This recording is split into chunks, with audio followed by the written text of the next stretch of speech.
Hearing from another former personal assistant to Sean Diddy Combs in his federal sex trafficking trial. We do want to warn you that this next story includes graphic descriptions of violence. The witness took the stand today under the pseudonym Mia. She testified that Combs was frequently violent towards his ex-girlfriend, singer Cassie Ventura, and she said his behavior could be, quote, unpredictable and terrifying. She also alleged that Combs sexually assaulted her. Combs has pleaded not guilty to all of the charges in the case. NBC News entertainment correspondent Chloe Malas is once again outside the courthouse in New York City. Chloe, what else are jurors hearing today from Mia? So this individual who worked for Combs over a period of 8 years as both a personal assistant, like you said, and later an executive at one of his companies. She said that Combs screamed at her, once pushed her in a pool, even threw a computer towards her, narrowly missing her head. She said that she really worked in fear and that sometimes she would go days on end, Kate, without sleeping. And that in one instance, when she was working for Combs in Las Vegas while he had nightclub appearances, that she went 5 days with no sleep, and that it caused a physical breakdown with temporary vision loss and hearing loss, and that finally at that point Combs let her fall asleep. She also claimed earlier in her testimony today that Combs sexually assaulted her. We expect to hear more about that in the moments that led up to this alleged assault. She also said that she witnessed Combs brutally beat Cassie Ventura on more than one occasion, one being at the late singer Prince's home in California, in which he was so angry that she and Cassie went to a party at Prince's house that he chased Cassie down onto the lawn and beat her until Prince's security intervened. And Chloe, a celebrity stylist, also wrapped up his testimony today. What did he have to say? He talked about witnessing physical and verbal abuse during Cassie's over 10-year relationship with Combs. He said that he and Ventura were close friends. He was with her almost every single day. He said that at one point he even heard Combs threaten to release videos of these alleged freak-offs, and that he was using it as blackmail and holding it over her career, and also refusing to put out music that she was making unless she participated in these drugs. This is the kind of scandal that leaves the whole industry shaking. Let's rewind to the 90s and early 2000s. The golden age of rap, right? Artists were blowing up left and right. But behind the flashy chains and champagne showers was a dark underbelly. And guess who was lurking in the shadows? Diddy. Yep, the man who seemed to be at every party, every deal, and every award show. But not everyone bought into his charm. Enter Ice Cube and DMX. These weren't just legends in the game. They were the only ones bold enough to sound the alarm. And they didn't just throw subliminals. No, baby. They called out Diddy and Jay-Z directly. Okay. Yeah. So, did you ever have any kind of run-in with Diddy? Did you ever do anything with Diddy? Any projects?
The NWA trailblazer who never minced his words. This man had been side-eyeing the entire music industry for years, and when he started speaking on shady contracts, two-faced friendships, and fake loyalty, people started listening. Behind the coded bars and calculated interviews, there was a warning. Diddy was playing the game for power, not for people. And then came DMX. Oh boy, if Ice Cube planted the seeds, DMX poured gasoline on the whole thing. He didn't just hint, he exposed. Loud, raw, furious. The man came for Diddy's neck, saying outright that he didn't trust him. And the worst part, he believed Diddy saw artists as disposable, replaceable, profitable, only while they were useful. But guess what? At first, Ice Cube defended Diddy when the heat turned up. Can you imagine? That didn't last long. Targeted, or some of the stuff he's got, you know, there's credibility on what they're coming after him with the tapes and the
just know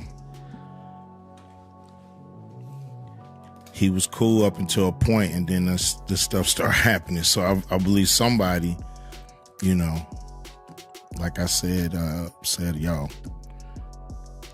he's our new guy. We on. When Ice Cube finally broke the silence and doubled down, he flat out said Diddy wasn't to be trusted. It wasn't about clout or clashing egos. It was about integrity. Meanwhile, Gene Deal, who knew both men behind the scenes, wasn't here for Ice Cube's take. She wasn't impressed and made that known. The industry kept brushing it off as just another rap beef. But behind closed doors, people were whispering something wasn't right. Hey man, the first thing I want to ask you about is Ice Cube. He came out with a comment that went viral. God. He said that he feel like Diddy is being targeted. How you feel about him saying that? My man, Ice Cube was saying what, if you read through the line what Ice Cube was saying, he was saying that all us or all of them has done the same shit Diddy been doing. And because he pissed somebody off, they targeted him. They're gonna make an example out of him. Whatever you do at this point in time, you understand, we gonna crush everything that you got to show the other people behind him. You don't come out and speak up or speak out on us. What Ice Cube was saying, brother, was that it ain't only Diddy. Picked on, targeted, that means there's other people that they know, but they just not gonna say anything about it. You understand? They're not gonna use them right now and put them up on a pedestal and knock them down like they doing Diddy. If Diddy hadn't done anything, if Diddy wasn't involved in anything, ain't nothing they could do to you. They could come at you, but if you got enough money like he had enough money, you understand? Whatever they say, the lies don't stand, bro. The truth stand. So Ice Cube saying that, I was a little disappointed. But what he was actually letting y'all know was this. It ain't only Diddy. There's other people. But because he came out and called those people racist, because he came out and tried to put a lawsuit against them, they gonna show him you don't bite the hand that feeds you. More stories began surfacing. The way Diddy ran his empire? Allegedly ruthless, calculated. Even Jay-Z got pulled into the mix. Suddenly, all those old warnings from Ice Cube and DMX were sounding a whole lot like prophecies. And then came the whispers that Diddy and Jay-Z might have had more than just a business relationship. Some even claimed it was romantic. Now that's not confirmed, but the rumors, they were loud, and they just added more fuel to an already blazing fire.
moisturizing. Diddy's trial in New York, it's pure chaos. The court isn't just hearing business grievances, they're listening to nightmares. One woman, who went by Mia, stood up and dropped a bomb. She worked as Diddy's assistant for 8 years, and what she described, not just a toxic workplace, it was a prison. Physical abuse, emotional terror. Mia said Diddy didn't just yell or throw tantrums, he threw objects. He slammed her arm in a door, he raped her. Yes, Mia told the jury she wasn't allowed to lock her door. She couldn't leave his house without permission. She was at his beck and call 24/7. And the weirdest part, she was forced to do bizarre tasks like crack his knuckles on command. Who even does that? She said she worked days without sleep, completely isolated. And the worst part, she believed that Diddy was so powerful, even the police couldn't protect her. That's the kind of fear this man allegedly instilled. Day 12, and the prosecution's witnesses are unleashing more bombshell testimony. Good morning. A morning greeting from Diddy's 85-year-old mom, Janice, on day 12 as the fireworks inside court got underway. The defendant's sons arrived to hear a new witness claiming to be a victim of their dad's violent history. Diddy's former assistant, who's going by the pseudonym Mia, testified about her chaotic past with the music mogul. Mia claims that a toxic Diddy would throw things at her and once threw her against a wall and into a pool. She alleges that he slammed her against the door and sexually assaulted her more than once. Mia is the former assistant to Mike Myers and Adrian Brody's designer girlfriend, Georgina Chapman. Mia testified that when she arrived for her first interview with Diddy, he was on the phone in his underwear. I'm not the easiest to work for. On the stand, Mia said working for Diddy was like his former reality competition show. I don't give a I am the best to work for. I'm not everybody else! The wild 2008 series showed the abrasive music star handpicking a worthy assistant. This is what it's like in the heat of battle, baby. But the heat of the battle for Mia included her working over 24 hours on her first day on the job with no sleep. She lived on Diddy's property and was never allowed to have a lock on her bedroom door. Diddy told her, quote, "It's my house and no one locks my doors in my house." She also mentioned witnessing Diddy abusing Cassie. Mia was trembling throughout her testimony, really from the moment she got there, but when she was asked about the violence that she witnessed with Cassie, she got very emotional. It was hard for her to finish sentences at times. CNN's Elizabeth Wagmeister, who uncovered Diddy's hotel attack on Cassie Ventura, has been following the case since day one. Mia goes into this whole story. Sean Combs took Cassie, threw her hard against a bed to the point where Mia said, "I thought that he was going to kill her," and there was gushing blood everywhere, and he forced Mia to get in touch with the doctor and instructed her to say, "Tell the doctor that Cassie was drunk and hit her head." Mia also described the frightening night she and Cassie snuck away to a party at Prince's home that she was forbidden to attend. So they get to the party, they're having a great time, and all of a sudden Mia realizes that Sean Combs walks in. They run out of the house. She says that Sean Combs catches up with Cassie, tackles her to the ground, and then Prince's security actually intervenes. During Cassie's friend and stylist Deontay Nash's last day on the stand, he testified that he once set her up with actor Michael B. Jordan. He also told the jury it was Diddy who would use Cassie's phone to shoot videos of her during the freak-offs. He would record her on her phone, Deontay said. "I stand firm on that." And now, we've learned the trial's endgame. The judge announcing the case against Diddy should be wrapped up by the 4th of July. But first, it's Team Diddy's chance to present their case. We don't know where the defense is going to go, but what we've seen so far with former employees of Combs is the defense is constantly trying to make the point that you benefited from working for Sean Combs. For the former employees, they're all saying that I learned so much from Combs, and yet...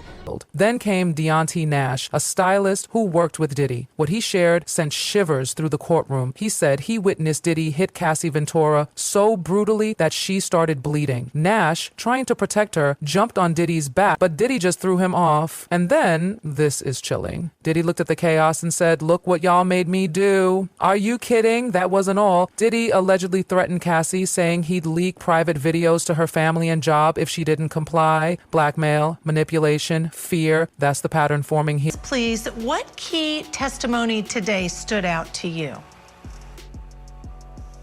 Hi, Judge Ashley. So right now, witness Deontay Nash, witness for the government, is on the stand, about to start cross-examination. And he's really turned out to be a pretty key witness for supporting and corroborating all the testimony and allegations we heard from Cassie Ventura almost a couple weeks ago now. Prior to this, we heard that Cassie never really spoke of the freak-offs to anyone. She was very ashamed of them. She was very embarrassed. But he's Deontay Nash, who was a friend and a part of their circle of friends, that styled Combs and styled Cassie for a lot of the performances and, artistry that she did. He was there and he really witnessed, he says he witnessed a lot of the abuse that she has described, including, and that he also was a victim to, allegedly, to some of Sean Combs' lashing out and rages. Deontay Nash has testified about the 2013 incident when that Cassie Ventura described at her house where she was sleeping and Sean Combs came in and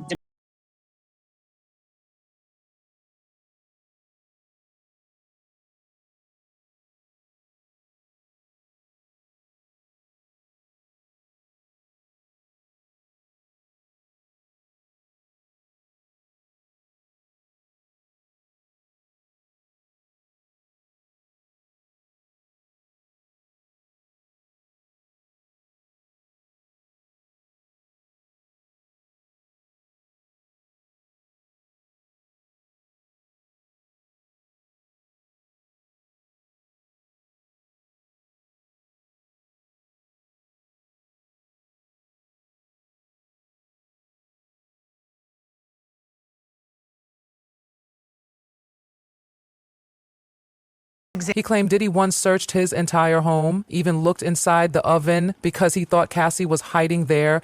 Then Diddy forced Nash to go to a hotel to lure her out. Nash said after that night, he felt watched, followed, and that same night his backpack vanished. Cash, ID, everything gone. Oh, and then there's Capricorn Clark, another former assistant. She testified that Diddy once kidnapped her at gunpoint. Why? Because he was jealous of Cassie dating Kid Cudi. Diddy allegedly made her go to Cudi's house with him. His intentions, vile. Capricorn Clark sobbed through the entire afternoon of cross-examination today, just coming across completely heartbroken as she described the kidnapping where Diddy kidnapped her to bring her to Kid Cudi's house, as she described their friendship, and then the fallout from this entire situation. She seemed completely shaken by the entire experience. The jury was able to see some emails that she sent to Sean Combs over the course of years, trying to get their friendship back after this whole experience at Kid Cudi's house. There was one email in 2015 where she says that she hopes that he makes good on his promise to get over things and be her friend again. There was discussion about how she was rehired with Sean Combs. Remember, she was fired. And then she went back under a different position, this time to work for Cassie Ventura. She talked about being heartbroken, feeling like she only went back because Cassie wanted her back, not because Sean Combs wanted her back. She really got into the fact that she believes this job was her life. Her parents died when she was young. Her son has autism and he's nonverbal. She made it very clear that this was everything to her and how difficult it was for her when she no longer was working for Sean Combs. She talked about the fact that Diddy made it difficult for her to get a job after he had fired her, that she would go to meetings with potential employers and they would actually turn into situations where they would tell her to leave Sean Combs alone. And the fallout from this entire situation has impacted her career greatly. She really had not been able to work except for when she went back to work for Combs. So this kind of putting together the testimony that we saw earlier in the day, as she described really being threatened by Sean Combs from day one. On her very first day working for him, he took her into Central Park late at night after 9 p.m. after finding out that she had worked for Suge Knight, who was one of his biggest rivals at the time, and he threatened to kill her on the very first day. There were a ton of other incidents just like this where he would threaten her life. One time when he thought that she stole jewelry from him, he locked her in a room for 5 days with a lie detector test, threatening to throw her into the East River if she did not pass this lie detector test. There were incident after incident that we saw of her detailing her experiences and fear of Sean Combs, but it was juxtaposed with the defense. For her, it seemed like love for working from him, despite the fact that it was really a traumatic incident for her to work for.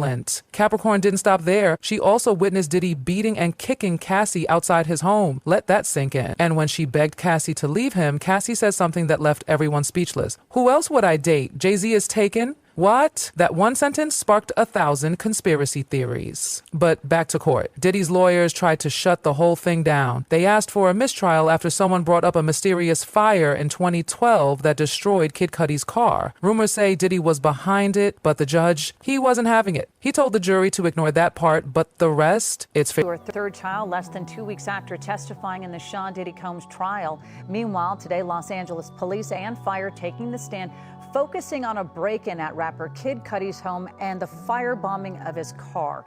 An LAPD officer testified the black SUV he saw leaving Cudi's home in December 2011 following that break-in was registered to Combs' company.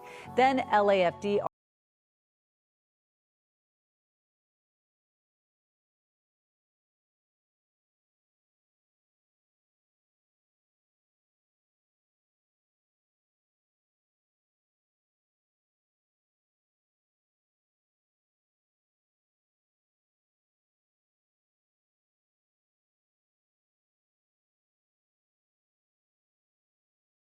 their game. Now here's where the walls start closing in. As Diddy's trial barrels forward, more and more celebrities are scrambling to call their lawyers. Why? Because there's growing fear that they could be next on the witness stand. We're talking big names, some of them already involved.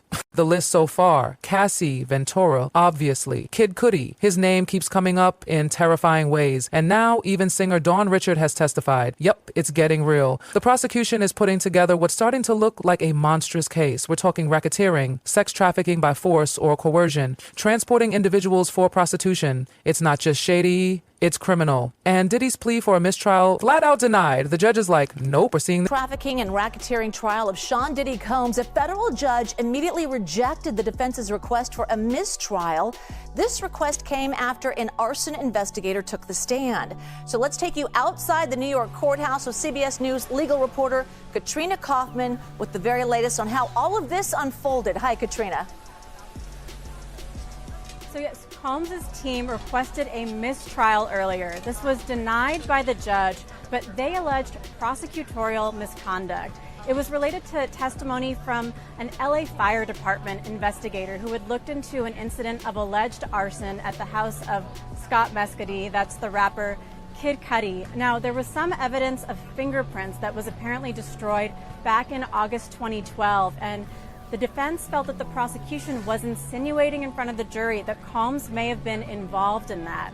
The judge ultimately gave the jury an instruction, and so this will move forward, of course. But there was evidence in that testimony tying Combs' car to Mescudi's house. That was related also to an alleged break-in that Mescudi had previously testified. So we heard about those two incidents today. And then testimony from a former stylist who worked with Sean Combs and Cassie Ventura. Yeah, what did the stylist have to say? You're saying that there was testimony from the stylist who worked for Diddy and also for Cassie Ventura. So what did he say on the stand? Well, one bit of news came out on the stand, which is we had heard Cassie Ventura went into labor, and he said that yesterday he congratulated her on her baby, so she has in fact now had the baby. He also said that he spoke with her when she was a witness in this trial about what she was wearing. But his testimony illuminated a number of additional instances of violence between Sean Combs and Cassie Ventura. This is someone who was a stylist for both of them, who considers himself one of Cassie Ventura's best friends, and he told a number of harrowing stories, including that he helped Cassie hide from Sean Combs too many times for him to even count. He even said that he would keep $1,000 in cash on hand because sometimes he wanted to be able to go to a hotel and check in without having his name on it, because that was his level of fear with Sean Combs. But for instance, one of the stories he told was about how Combs came to an apartment, Cassie was asleep, he dragged her by her hair off of the couch, went into a bedroom, began attacking her, and it wasn't until there was a lot of blood that Combs even began hitting her. And it was a few seconds after that. He said there was blood and he kept hitting her face, and she eventually ended up with a gash on her head. She had to be taken to a plastic surgeon and ended up with stitches. But like so many witnesses we've heard who were close to Combs, there's many dimensions to this relationship. It also came out that he has still stayed in touch with him over the years and even calls it a loving exchange when he is in touch with Combs, despite all of this testimony of aggression and fear. All right, quite an emotional day per usual. Katrina. This through. And honey, the testimonies just keep coming. And they're turning this case into a full-blown horror show. The stories being told paint Diddy not as a misunderstood genius, but as a dangerous manipulator who used his fame as a weapon. And let's not forget, these aren't random haters from the internet. These are people who worked for him, loved him, trusted him. One by one, they're testifying. His assistants, his stylists, people who lived in his world. And what they're revealing? It's an environment ruled by fear, a fortress of control. Diddy allegedly created a space where no one felt safe, where every interaction had strings attached, and every favor came with a price. And yet, Diddy's team is screaming witch hunt. They say this is all a setup, that these people are lying. But then, plot twist, a major witness mysteriously vanished right before the trial. Just disappeared. People are whispering she was paid off. Others say she was scared off. Either way, she's gone. And that only makes the courtroom vibes even darker. So stay locked in, folks. This isn't just hip-hop drama. This is history unraveling right before our eyes. And remember, the truth always comes out, no matter how powerful you are, no matter how many millions you've made, no matter how many secrets you've buried. Because one day, someone stops being afraid. And when they do, the whole house falls. Let us know what you think about this trial. Do you believe the witnesses? Do you think Jay-Z will have to face the music? And will Diddy finally be held accountable? This story isn't over.